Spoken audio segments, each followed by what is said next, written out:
وَإِذَا سَأَلَكَ عِبَادِي عَنِّي فَإِنِّي قَرِيبٌ أُجِيبُ دَعْوَةَ الدَّاعِ إِذَا دَعَانِ فَلْيَسْتَجِيبُوا لِي وَلْيُؤْمِنُوا بِي لَعَلَّهُمْ يَرْشُدُونَ نحمده ونصلي على رسوله الكريم اما بعد فاعوذ باللہ من الشیطان الرجیم بسم اللہ الرحمن الرحیم رب اشرح لی صدری ویسر لی امری واحلل عقدۃ من لسانی یفقہوا قولی۔ ناظرین، پروگرام دعا کیجئے کے ساتھ آپ کی خدمت میں حاضر ہے۔ آج ہم انشاءاللہ جان و مال کی حفاظت کی دعاؤں سے متعلق آپ سے گفتگو کریں گے۔ جان و مال ہر ایک کو عزیز ہوتا ہے اور انسان اپنی پوری کوشش کے ساتھ اس کو پروٹیکٹ کرنے کی بھی کوشش کرتا ہے، لیکن جب تک اللہ کی مدد حاصل نہ ہو انسان بے بس ہوتا ہے۔ اور ویسے بھی اللہ سبحانہ وتعالیٰ کو بندوں کا دعا کرنا پسند ہے۔ اللہ تعالیٰ فرماتے ہیں وَقَالَ رَبُّكُمُ ادْعُونِي أَسْتَجِبْ لَكُمْ، تمہارا رب فرماتا ہے کہ مجھ سے مانگو، میں تمہاری دعا قبول کروں گا۔ اور جو نہیں مانگتے، جو اس سے مانگنے سے تکبر کرتے ہیں، ان الذین یستکبرون عن عبادتی سیدخلون جہنم داخرین، جو میری عبادت یعنی دعا، یہاں عبادت دعا کے معنوں میں، جو میری عبادت سے تکبر کرتے ہیں، یعنی اللہ تعالیٰ کے آگے جھکتے نہیں، اللہ کے آگے ہاتھ نہیں پھیلاتے، تو وہ عنقریب ذلیل ہو کر جہنم میں داخل ہوں گے۔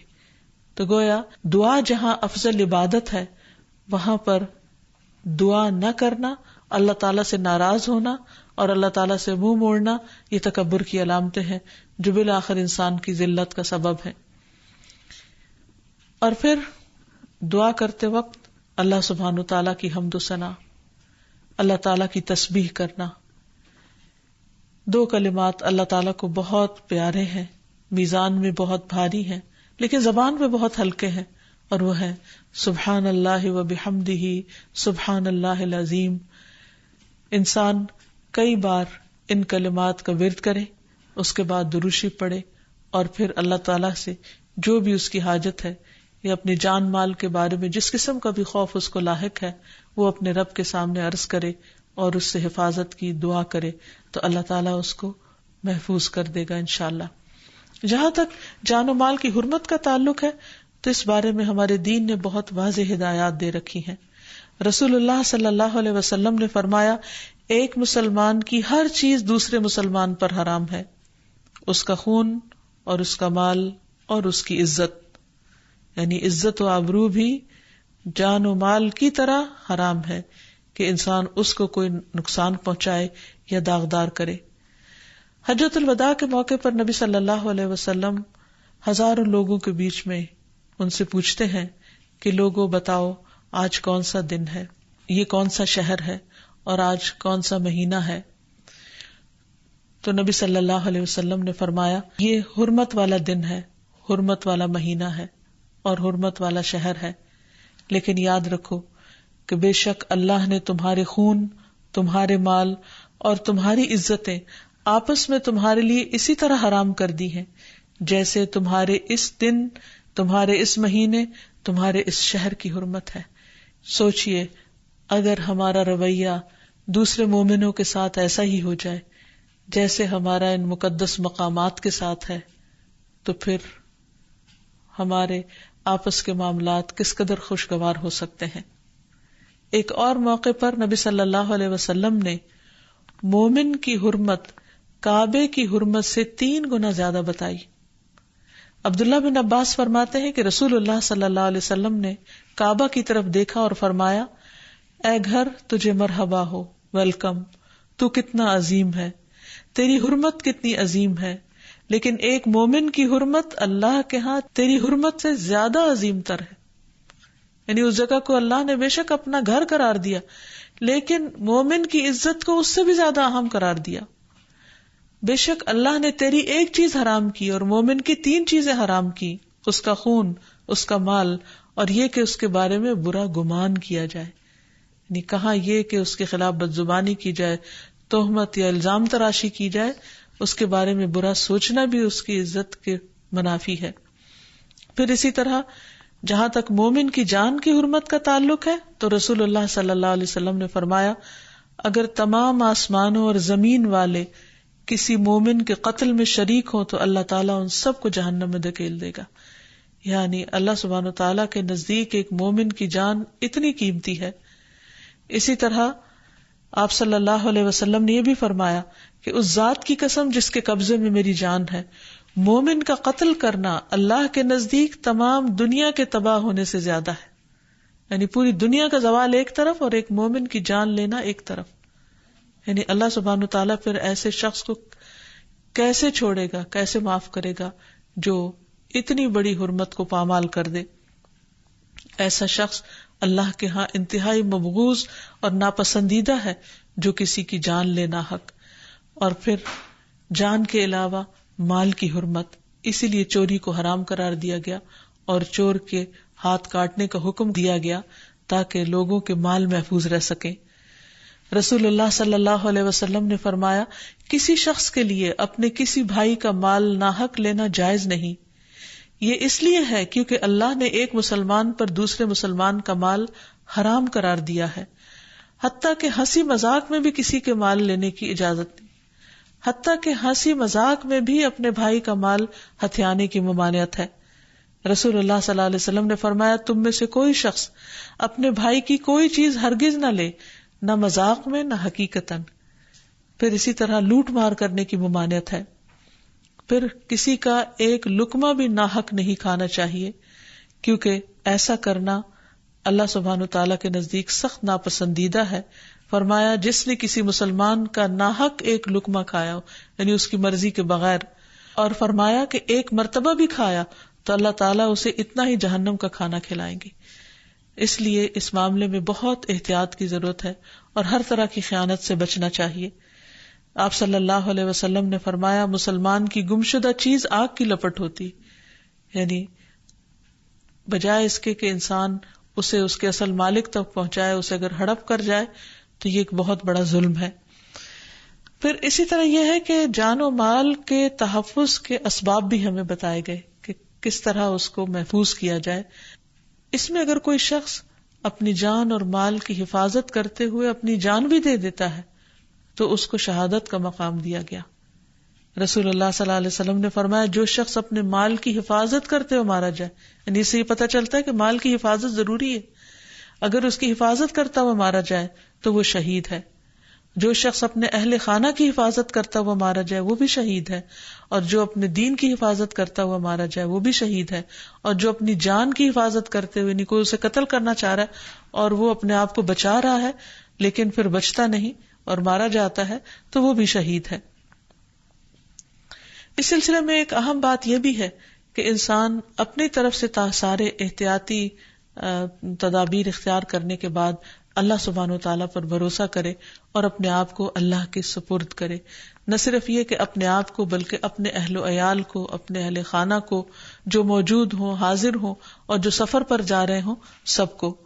کیونکہ اگر اللہ سبحانہ وتعالیٰ کسی کو کسی نقصان سے بچانا چاہے تو کوئی بھی اسے نقصان نہیں دے سکتا، اور اگر اللہ سبحانہ وتعالیٰ کی حفاظت اٹھ جائے کسی سے تو پھر کوئی اور حفاظت دے بھی نہیں سکتا، کیونکہ وَرَبُّكَ عَلَى كُلِّ شَيْءٍ حَفِيظٌ، تیرا رب ہر چیز پر پوری طرح نگران ہے، حفاظت کرنے والا ہے۔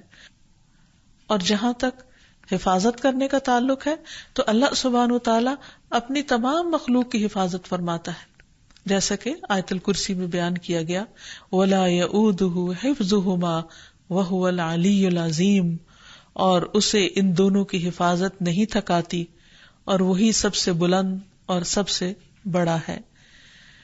پھر اسی طرح یہ ہے کہ جو شخص یہ چاہتا ہو کہ اللہ تعالیٰ اس کی حفاظت کرے، اسے چاہیے کہ اللہ تعالیٰ کے احکامات کی بھی حفاظت کرے۔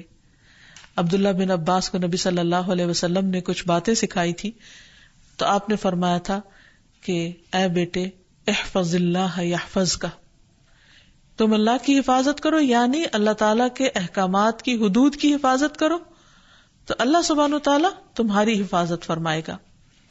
پھر اسی طرح یہ ہے کہ اللہ تعالیٰ کی حفاظت کے علاوہ انسان کو خود بھی ایسے اسباب اختیار کرنے چاہیے کہ جس سے اس کے مال اور جان کی حفاظت ہو. پھر اسی طرح ایک دوسرے کے مال کی حفاظت بھی کرنی چاہیے. نبی صلی اللہ علیہ وسلم نے فرمایا مومن مومن کے لیے آئینہ ہے اور مومن مومن کا بھائی ہے. وہ اس سے اس کے نقصان کو روکتا ہے, اس کی پیٹھ پیچھے اس کا دفاع کرتا ہے. پھر آپ دیکھیے کہ مومن کی تو پہچان ہی یہ ہے کہ اس کے ہاتھ اور زبان سے دوسرے مومن محفوظ ہوتے ہیں. تو اس لیے انسان اپنے ایمان کی حفاظت کے لیے دوسرے کی جان و مال کی حفاظت کرے, اس کی عزت و آبرو کی حفاظت کرے. اور اپنی عزت و آبرو کی حفاظت کرنا اور جان و مال کی حفاظت کرنا توکل کے منافی نہیں ہے. یعنی اس میں یہ نہیں آتا کہ انسان کو اللہ پہ بھروسہ نہیں اس لیے وہ خود اپنی حفاظت کر رہا ہے. دونوں چیزیں ضروری ہیں. یہاں ایک بات یہ بھی یاد رہے کہ اپنی جان اور مال کی حفاظت کرنا توکل کے منافی نہیں ہے. انسان اللہ تعالیٰ سے دعا بھی کرے, اسی کو مدد کے لیے پکارے, لیکن اس کے ساتھ ساتھ اسباب بھی اختیار کرے. جیسے ایک شخص نبی صلی اللہ علیہ وسلم کے پاس آیا اور اپنا اونٹ کھلا چھوڑ کر آیا. آپ صلی اللہ علیہ وسلم نے اس کو واپس بھیجا اور فرمایا اقل و توکل, جاؤ اپنا اونٹ باندھ کیا اور پھر اللہ پہ بھروسہ کرو. تو گویا بظاہر جو حفاظت کے لیے اسباب اللہ تعالیٰ نے بتائے ہیں ان کا اختیار کرنا بھی دین کا حصہ ہے. پھر ہم دیکھتے ہیں کہ اللہ سبحانہ وتعالیٰ نے قرآن مجید میں ہمیں انبیاء علیہ السلام کی سیرت سے بھی بہت سی باتیں سکھائی ہیں کہ کس طرح جب وہ اپنا پیغام لوگوں کو دیتے تو لوگ ان کے مخالف ہو جاتے, لوگ ان کو جان سے مار دینے کی دھمکیاں دیتے, اور کس طرح پھر انبیاء علیہ السلام اپنی حفاظت کے طریقے اختیار کرتے ہوئے پورے کا پورا بھروسہ اللہ سبحانہ وتعالیٰ پر کرتے. جیسے ہم دیکھتے ہیں کہ ہود علیہ السلام کی قوم نے جب ان کو دھمکی دی تو انہوں نے کیا کہا کہ تم سب مل جاؤ, سب اکٹھے ہو جاؤ, پھر میرے خلاف چال چلو, فکیدونی جمیعا ثم لا تنظرون, پھر مجھے مہلت نہ دو, انی توکلت علی اللہ ربی و ربکم, میں نے توکل کیا اللہ پر جو میرا رب ہے اور تمہارا رب ہے. ما من دابۃ الا هو آخذ بناصیتها, کوئی جاندار ایسا نہیں جس کی پیشانی کے بال اللہ کے ہاتھ میں نہ ہو. ان ربی علی صراط مستقیم, بے شک میرا رب سیدھے رستے پر ہے. یعنی میرے رب کو معلوم ہے کہ وہ میری حفاظت کیسے کرے اور وہ حفاظت کرنے پر پوری طرح قادر ہے. پھر اسی طرح ابراہیم علیہ السلام کو جب دھمکیاں دی گئی تو انہوں نے بھی اس معاملے میں اللہ تعالیٰ پر بھروسہ کیا, اور جب انہیں آگ میں پھینکا جا رہا تھا تو انہوں نے کہا حسبی اللہ و نعم الوکیل, کافی ہے مجھے اللہ اور وہ بہترین کارساز ہے. جہاں تک حفاظت کا تعلق ہے تو اس سلسلے میں یہ بات بھی یاد رہے کہ ہمیں ان اعمال کو بھی اختیار کرنا چاہیے جو اللہ سبحانہ وتعالی کی حفاظت کا ذریعہ بنتے ہیں. ان میں سب سے پہلے نمازوں کی حفاظت, جس کا اللہ تعالیٰ نے خود حکم دیا, حافظوا علی الصلوات والصلاۃ الوسطی وقوموا للہ قانتین, کہ نمازوں کی حفاظت کرو, ان کی نگہداشت کرو, اور خصوصاً درمیانی نماز کی, اور اللہ کے لیے فرما بردار بندے بن کر کھڑے ہو جاؤ, یعنی قیام کرو, نماز پڑھو. کیونکہ جب انسان نماز کی حفاظت کرتا ہے تو اللہ سبحانہ وتعالیٰ ایسے بندے کو اپنی پروٹیکشن میں لے لیتا ہے. اور اگر انسان نماز چھوڑ دیتا ہے, جیسے خاص طور پر فجر کی نماز, تو ایسا شخص اللہ کی حفاظت سے باہر نکل جاتا ہے, یعنی اللہ تعالیٰ اس پر ناراض ہوتا ہے. پھر اسی طرح ایک اور حدیث سے پتہ چلتا ہے کہ جو شخص یہ 5 کام کرے وہ اللہ کی حفاظت میں ہوتا ہے. معاذ بن جبل رضی اللہ عنہ سے مروی ہے کہ رسول اللہ صلی اللہ علیہ وسلم نے 5 چیزوں کے متعلق ہم سے وعدہ کیا کہ جو شخص وہ کام کرے گا وہ اللہ کی حفاظت میں ہوگا. مریض کی تیمارداری کرنے والا, بہت سے لوگ ڈرتے ہیں کہ شاید مریض کے پاس جائیں گے تو جراثیم لگ جائیں گے اور ہم بھی بیمار پڑ جائیں گے, اور یہاں اس حدیث سے پتہ چلتا ہے کہ ایسا شخص اللہ کی حفاظت میں ہوتا ہے. پھر جنازے میں شریک ہونے والا, اللہ کی راہ میں جہاد کے لیے جانے والا, امام کے پاس جا کر اس کی عزت و احترام کرنے والا, یا وہ آدمی جو اپنے گھر میں بیٹھ جائے کہ لوگ اس کی اذیتوں سے محفوظ رہیں اور وہ لوگوں کی اذیت سے محفوظ رہے, یعنی غیر ضروری طور پر سوشلائز کرنے سے پرہیز کرنا تاکہ دوسروں کو تکلیف نہ ہو. خصوصاً اگر انسان کو اپنے ٹیمپرامنٹ کا پتہ ہو کہ بہت غصہ آتا ہے یا وہ کنٹرول نہیں کر پاتا. پھر اسی طرح یہ ہے کہ ہمیں اپنے آپ کو اور باقی لوگوں کو اللہ کی حفاظت میں دے دینا چاہیے. مسافر کو خاص طور پر رخصت کرتے وقت ایسی دعا دینی چاہیے کہ اس کے دین، ایمان اور تمام اعمال کو اور انجام کو اللہ تعالیٰ کے سپرد کر دیا جائے. کیونکہ حدیث میں آتا ہے کہ جب کسی چیز کو اللہ کے سپرد کر دیا جاتا ہے تو وہ اس کی حفاظت کرتا ہے. جہاں تک حفاظت کی دعاؤں کا تعلق ہے تو اس میں سب سے بہترین دعا ہر مشکل وقت میں، خوف کے وقت میں، ڈر کے وقت میں، نقصان کے ڈر سے بچنے کے لیے حسبی اللہ و نعم الوکیل. بہت چھوٹی سی اور مختصر سی دعا ہے لیکن بہت فائدہ مند.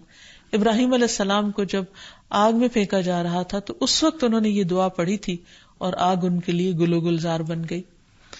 پھر اسی طرح حسبی اللہ لا الہ الا هو علیہ توکلت وہو رب العرش العظیم. مجھے اللہ کافی ہے، اس کے سوا کوئی معبود نہیں، میں نے اسی پر بھروسہ کیا اور وہی عرش عظیم کا رب ہے. پھر اسی طرح ربنا علیک توکلنا والیک انبنا والیک المصیر. ربنا لا تجعلنا فتنة للذین کفروا واغفر لنا ربنا انک انت العزیز الحکیم. اے ہمارے پروردگار، ہم نے تجھی پر بھروسہ کیا اور تیری طرف ہی رجوع کیا اور تیری ہی طرف ہمیں لوٹنا ہے. اے ہمارے رب، ہمیں ان لوگوں کے لیے آزمائش نہ بنا جنہوں نے کفر کیا اور ہمیں بخش دے. اے ہمارے رب، یقیناً تو ہی سب پر غالب، کمال حکمت والا ہے. پھر اسی طرح آیت الکرسی اگر کوئی شخص رات کو پڑھتا ہے سوتے وقت تو اللہ تعالیٰ اس کے لیے رات بھر کے لیے ایک محافظ مقرر کر دیتے ہیں اور اس کو ہر طرح کے نقصان سے محفوظ کر دیتے ہیں. پھر اسی طرح صبح و شام کی دعائیں جن میں خصوصاً بسم اللہ الذی لا یضر مع اسمہ شیء فی الارض ولا فی السماء وہو السمیع العلیم، جس کا معنی ہے اللہ کے نام سے، وہ ذات کہ اس کے نام سے کوئی چیز زمین میں ہو یا آسمان میں نقصان نہیں دے سکتی اور وہ خوب سنتا ہے اور خوب جانتا ہے. حدیث میں آتا ہے کہ جس نے صبح کے وقت یہ دعا پڑھ لی 3 بار، اسے شام تک کوئی اچانک مصیبت نہیں آئے گی. اور اسی طرح اگر کوئی شام کے وقت پڑھ لیتا ہے تو صبح تک اس کو کوئی اچانک مصیبت نہیں آئے گی. پھر اسی طرح سوتے وقت اللہ تعالیٰ کی حفاظت میں اپنے آپ کو دینا، کیونکہ جب انسان سو رہا ہوتا ہے تو اسے نہیں معلوم ہوتا کہ کون اس پر کہاں سے آ کر حملہ آور ہو.